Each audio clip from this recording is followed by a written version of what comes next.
Ina. Francis. Ay, tsaka na pala. How are you? I'm okay.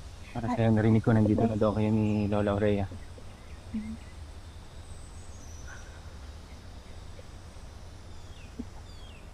Mukhang seryoso yung pinag-uusapan niyo ni Iwan.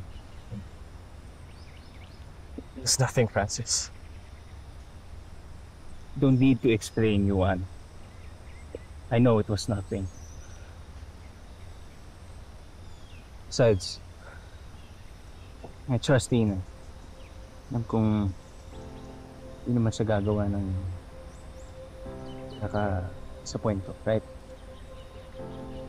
Thank you lang ako kay Yuan dahil sa pagtatanggap mo sa amin ni Lola. I just wanted to tell Ina na I won't be the same Yuan anymore. Hindi ko nagkakos ng problema sa inyo. Ina, if you need anything, I'm here for you.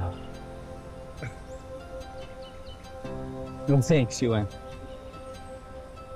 Kung may problema man ang girlfriend ko, I'm always here, ready to help. Right?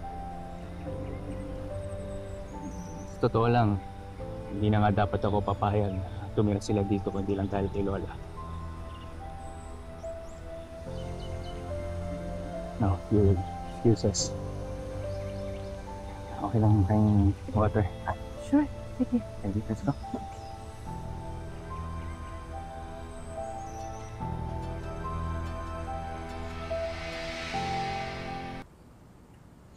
Kamusta naman yung pagdating niyo dito? Hindi naman nagkagulo? Hindi naman maiwasan yun. Siyempre, nandito si Joanna, di ba? Pero, kinampihan kami ni Yuan. Hindi ko ina-expect na ang sasalita at pagtanggol niya kami ni Lola kay Joanna.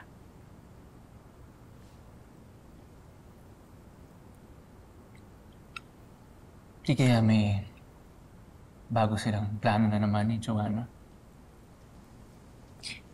No, Francis. I think may bago na talaga si Yuan this time. It won't change, Ina. Magkakambal pa rin sila ni Joanna. And I'm uncomfortable with you being together. Look, I trust you, Ina, yes. Pero wala akong tiwala sa Iwan na yan.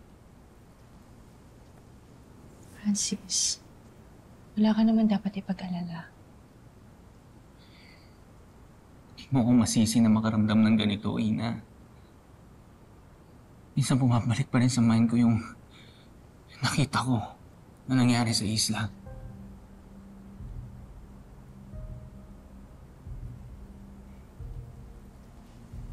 I just know na may iba at may masama siyang intensyon sa'yo.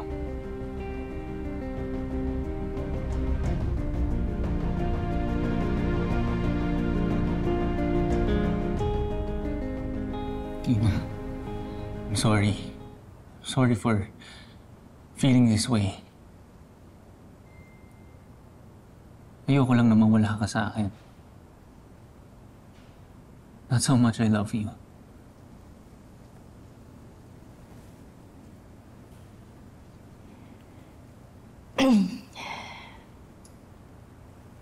Naiintindihan ko. Hello po sa mga kapuso namin sa US. Mapapanood nyo na ang programa ng GMA Pinoy TV kasama ang Shining Inheritance, of course. Pati na rin po ang GMA Live TV at GMA News TV sa YouTube TV for only $40.99 per month. Kaya ano pang hinihintay nyo mga kapuso? Subscribe na!